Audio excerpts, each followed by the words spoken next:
આદરણીય માન્ય પ્રિન્સિપલ શ્રી અનુપમ નાગર સાહેબ,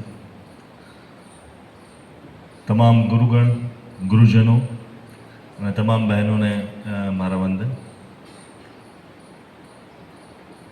ખાસ આભાર માનું છું કેતકીબેનનો કે જેમને ફરીથી મારો પરિચય આપ્યો. આજનું નાટક પ્રસ્તુત કરવા આપણે જે જઈ રહ્યા છે એના વિશે વધારે તો નહીં કહું, કારણ કે તમારો મૂડ જે છે એ નાટકનો પછી ફોલો થઈ જશે. વધારે વાત ન કરતા એટલું કહીશ કે શિક્ષા જે છે એ શિક્ષાના બેઝ ઉપર આ નાટક જે છે એની પ્રસ્તુતિ આપણે તૈયાર કરી છે અને આ પ્રસ્તુત કરવાનો પ્રયોગ આપની સમક્ષ પ્રસ્તુત કરીશું. શિક્ષા દરેક ભારતીયના મૂળમાં હોવું જોઈએ, દરેક નાગરિકના મૂળમાં હોવું જોઈએ. અને આ વિશે જે આપણા મહાનુભાવો છે, આપણા દેશના મહાનુભાવો એ શું માનતા એનો એક વિચાર છે. આ વસ્તુની પ્રસ્તુતિ કરવી એ મૂળ બીજ વિચાર જે છે એ ડૉક્ટર શ્રી અનુપમ નાગર સાહેબે મને કહેલો કે આવું કંઈક આપણે પ્રસ્તુતિ તૈયાર કરવી છે જે શિક્ષા ઉપર હોય, જે ભવિષ્યમાં કામ આવી શકે, બાળકો એ પ્રત્યે જાગૃત થાય. તો આ વિચાર પ્રસ્તુત કરવાનો એક મારો પ્રયાસ માત્ર છે, જે આપ નિહાળશો એટલે આપને અંદાજો આવી જશે. આજે એક વાત એ પણ કહીશ તમને બધાને, બહેનોને, મને કેવું ગમશે કે અત્યારે જે બહેનો અહીંયા જે ગુરુજનો બહેનો બેઠા છે, જે સાહેબશ્રી બધા બેઠા છે, પ્રિન્સિપલ સર પણ બિરાજમાન છે આપની વચ્ચે. આ લોકો તમારા 3 વર્ષ પૂરા થશે પછી મળવાના નથી તમને લોકોને. આ ભારતીય કક્ષાના એક્સપર્ટ તમારી વચ્ચે છે, જે તમારા શિક્ષકો થઈને તમને ભણાવે છે. એટલે એક વાત હું તમને ચોક્કસ કહીશ, મને તો ખરેખર તમારા લોકોની ઈર્ષા થાય છે કે હું આ ગુરુજનોના શિષ્ય બનીને ભણી નથી શકતો, કે એમની પાસેથી જ્ઞાન નથી મેળવી શકતો. પણ તમારે જ્યાં સમય મળે તમને કદાચ એમ થાય કે મારે બેનને કંઈક પૂછવું છે, મારે ટીચરને કંઈક પૂછવું છે, સાહેબને કંઈક પૂછવું છે, સાહેબોમાંથી કોઈને કંઈક પૂછવું છે, તો પૂછી લેજો, જાણી લેજો, જીવી લેજો. ખાલી શિક્ષક નહીં પણ ગુરુ માનજો એમને એમનો હાથ પકડી લેજો, એમની આંગળી પકડી લેજો. અને ભવિષ્યમાં કદાચ હું તમને વચન આપું છું કે ભવિષ્યમાં કદાચ તમારે જીવનદર્શી પણ માર્ગદર્શન જોતું હશે ને તો આ ગુરુજનો પાસેથી મળશે. કારણ કે એટલી બધી પોઝિટિવિટી છે અહીંના ટીચરોમાં, અહીંના શિક્ષકોમાં. ઇવન હું પણ જ્યારે પ્રોફેશનલી તો હું મુંબઈ કામ કરું છું, પણ અહીંયા પણ ક્યારેક સરના આશીર્વાદ લેવા આવવાનું મને મન થાય પોરબંદર, એટલે હું અહીંયા આવું છું. બહેનોમાંથી કોઈ પણ જોવે તો એટલા જ ઉમળકાથી મને બોલાવે.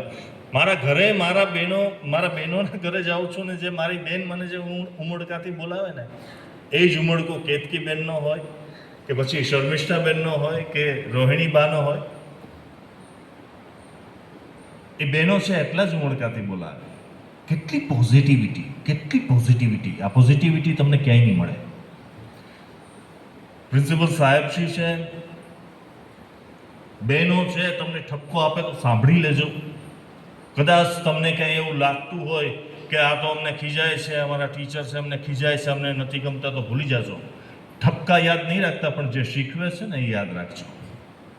આટલા બધા જ્ઞાની છે આપણે, જે આપણું શબ્દો નથી મારી પાસે. આ લોકોનું જે જ્ઞાન છે, અહીંયા જે વિદ્વાનો બેઠા છે એમનું જ્ઞાન પણ તમે વિચારો ને તો તમને અંદરથી આદર ઉત્પન્ન થાય.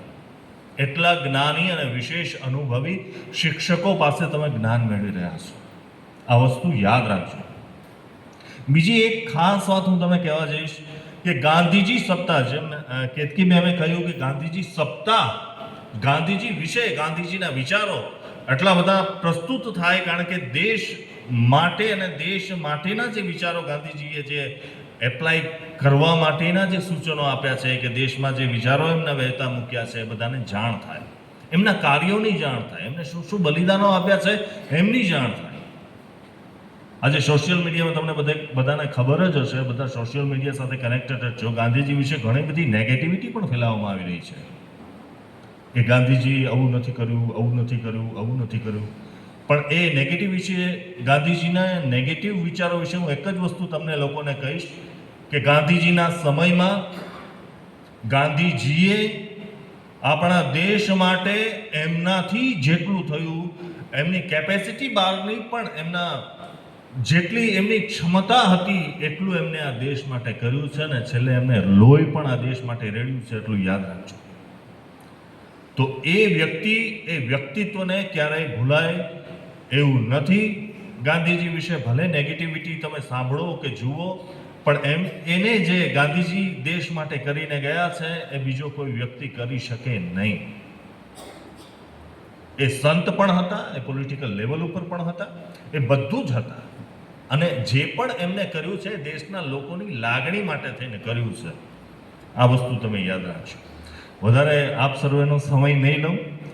ફરી વાર હું આભાર માનીશ, આદરણીય બેન શ્રી કેતકીબેનનો આભાર માનીશ કે એમને મારા વિશે ઘણું બધું કહ્યું છે તમને લોકોને, પણ હું એક નાનકડો વિદ્યાર્થી માત્ર જ છું, આપની જેમ જ. ફરીથી હું નાગર સાહેબનો આભાર માનીશ કે તેમને મને આ કોલેજમાં એક નાટક પ્રસ્તુતિ માટેનો અવસર આપ્યો કે હું એક નાટક દિગ્દર્શન કરી શકું. સર્વેનો હું ખૂબ ખૂબ આભાર વ્યક્ત કરું છું. અને આપણે નાટકની પ્રસ્તુતિ છે એ આપણે નિહાળીશું ને જરાક જોરથી. આમ નાટક જોવું છે ને? Very nice. ચાલો તો જોઈએ. Thank you so much. ધન્યવાદ.